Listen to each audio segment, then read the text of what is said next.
This is a 2004 Dodge Neon Srt4. Not just any 2004 Dodge Neon Srt4. This is my Dodge Neon 2004. As you might be asking me, what is this car? It's a 2000.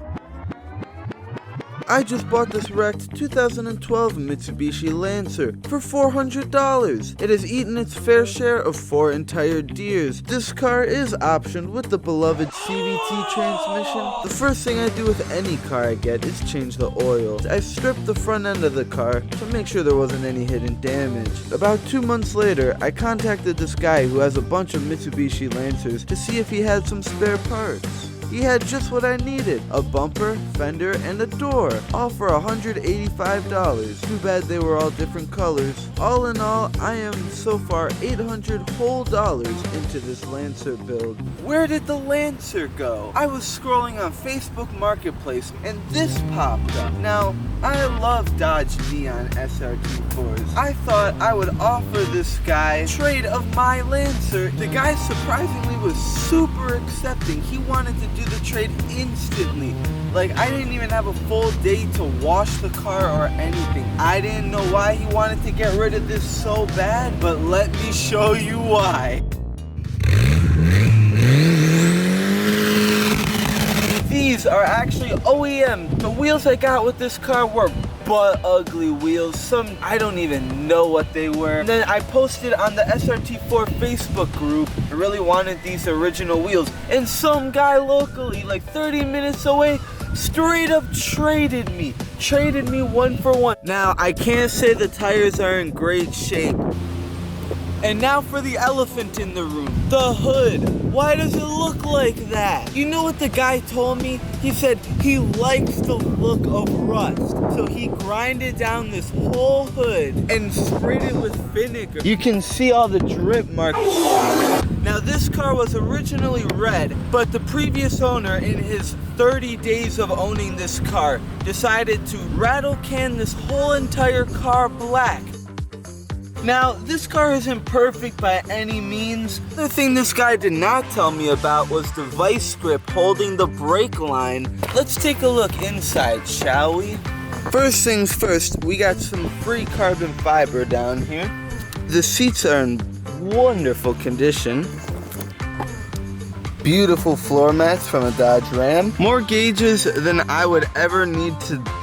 Even 158,000 miles on the odometer, but not on the engine, thankfully. The absolute worst shift knob I've ever used in my life. My hand has so many. It hurts so much to use this shift knob.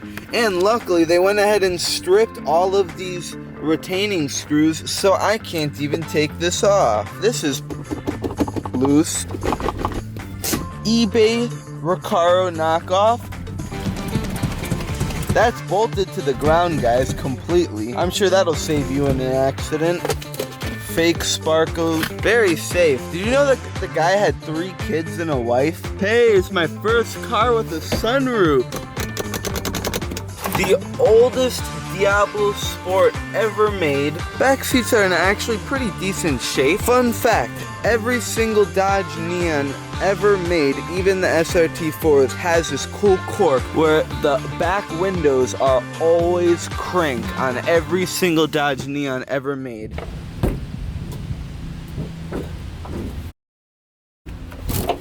Oh yeah, by the way, the reverse lights don't work, the third brake light doesn't work. Free carbon fiber right there. And my favorite part, you guys need to see this. What happened to these studs? I'm also pretty sure there's supposed to be another one of those right here, not just an entire hole.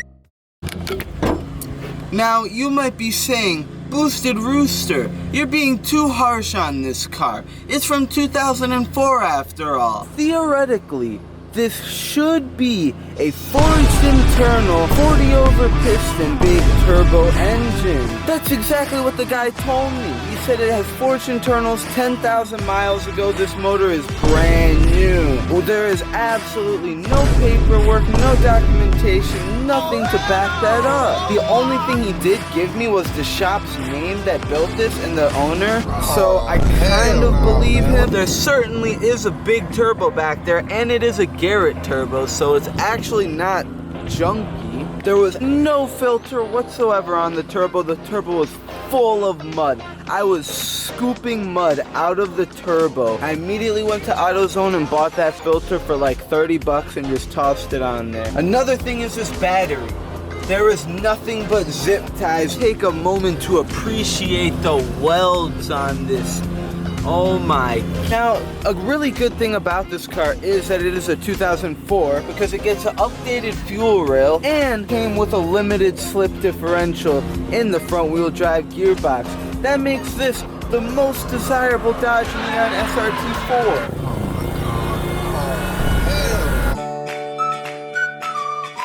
Now, as you can see, it's got a huge front mount intercooler, like huge, like bigger than mine. It is a 500 horsepower, quote on. That's what they say this setup, 500 whole horsepower. Now that I've shown you most of this car's flaws, let me tell you about the plans for this guy. First things first, I'm getting new seats for this car tomorrow. These are what are called the Fat Boy seats. These are super desirable, but not in this condition, obviously. I am throwing this right in the garbage. My local Pick Your Part has a bunch of these trunks. This rust is not very good. At least none of it is very struck. This is mostly just body damage right here. So what I'm going to do is I'm going to use ramen noodles. The color that I'm going to paint this car is going to be probably, because I think that would look the coolest for this 2004 Dodge. But very first, I'm going to paint this hood black. You can see it doesn't look amazing. Also, definitely need new headlights. And what do you guys think about the hood dump exhaust? Should I keep it? Should I put a catalytic converter?